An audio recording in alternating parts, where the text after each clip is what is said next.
before we get out of here, uh, one thing I do know about my good buddy Cole Jackson, he has a lot of gripe with the NCAA for many different reasons. Oh And he gosh. doesn't usually get the platform to do it. So I'm going to give him my platform to do it. Wow, thank you. You know, it's amazing to me.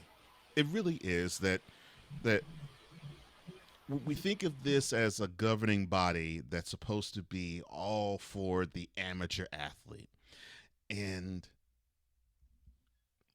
I mean, I can rail on them with how they mistreat basketball players, but of course, this is bearing down the gridiron, not bearing down the hard court. But you rule over them too, just like you rule over baseball, just like you rule over softball, just like you rule over swimming or track, and you definitely rule over football the most because that is the sport which earns you the most money.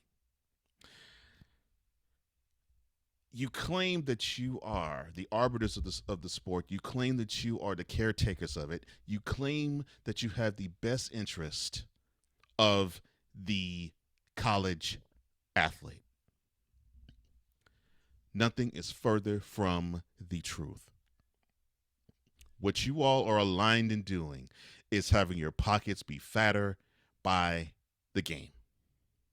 And this is the best time of year for you, right? I mean, other than maybe the Final Four, and even including the Final Four, the NCAA doesn't make as much money as they do right now.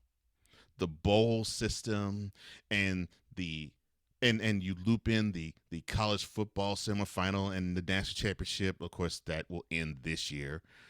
Uh, this is the time where you rake in the bucks, and you for the longest time was saying, being the hypocritical dolts that you are, that well, this is college athletes. They don't need to pocket any money. The name on the jersey is enough. I mean, come on. They're good. They all good. Meanwhile, the pockets are getting fatter and fatter and fatter and fatter. You're making money off of these guys, and you're pumping and saying to them, well, the name on the front of the jersey should matter more than money. And now you're upset with NIL. NIL, for those who don't know, name, image, and likeness. You're upset that these collegiate athletes can earn money. And this should be a win for you guys because now you can have college football players stay longer in your programs. And an athlete, the better the product. So you will actually have the opportunity to have fourth year juniors and seniors stay on the program, and it will build the product, and it would make you more money. And now you're going into in an area where you're going to have 12 teams vie for the national championship instead of four. Now you could have had it this year happen, but ACC, you voted no, and you messed your own champion up because of it.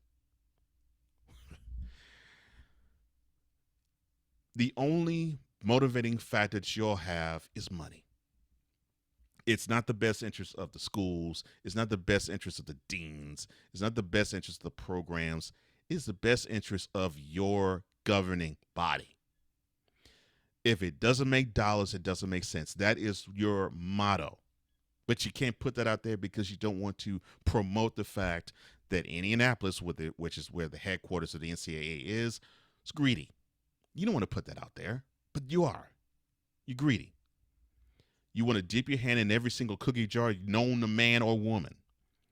Because right now, if you can find a way to get a little bit of the name, image, and likeness, and I know you're going to find a way to do it because it's just how you all are, then you'll be fine with NILs.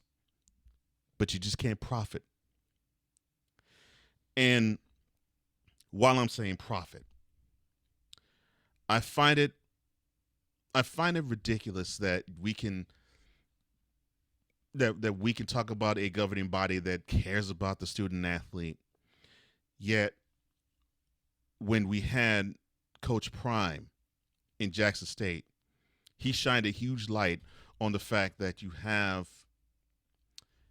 just a corner of college football, actually just a corner of college athletics that they don't even get any type of great facility. They don't get any type of equipment. They're considered literally redheaded stepchildren, as opposed to the big boys, the Power Five. If you claim that you are about the student athlete, that you're about protecting them, that you're about making sure that they have all that they need to have, then you have to do right by these student athletes, whether the program is Michigan or if the program is Jackson State, whether it's Texas or Texas Southern, whether it's Tennessee or Tennessee State, whether it's North Carolina or North Carolina A&T.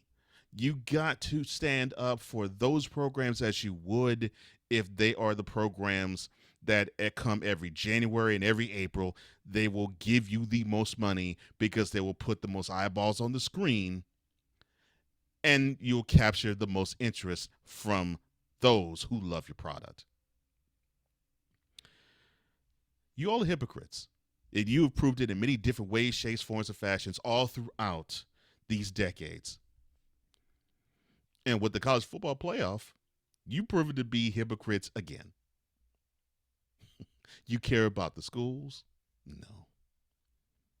No. The next time you care about the school will be the first time. Because the only thing that you care about with these schools is how will it make us more money. You might as well have a mint in Indianapolis, because when it comes to the NCAA, that's really all that matters to you. Mm-hmm. And by the way, y'all need to do something about this transfer portal. Because why do athletes get the transfer while the season's still going?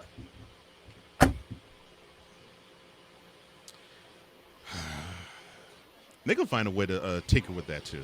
I'm just saying. Dude, we just talked about Ohio State. The quarterback transferred before the bowl game. Mm-hmm. What kind of sense is Yeah, that? mm-hmm. Yeah, they're gonna find a way to make that profitable too, and I do mean profitable. NCAA, y'all better get it together. Let's do me a favor. Don't touch March Madness. I love the way that is set up. Don't touch that. I don't want to touch it either, but I get a feeling they If will. you touch March Madness, you're gonna ruin the greatest postseason sports there is. There's nothing like March Madness. Well, hopefully next year that will change. We'll see with the 12-team playoffs. Yeah, they better not screw with that. But we all know when it comes to March Madness, we know to expect the unexpected. It's a given. One shining moment. I'm sorry, my bad. We're not again. This isn't bearing down the hardcourt. It's bearing down the gridiron. I'm sorry.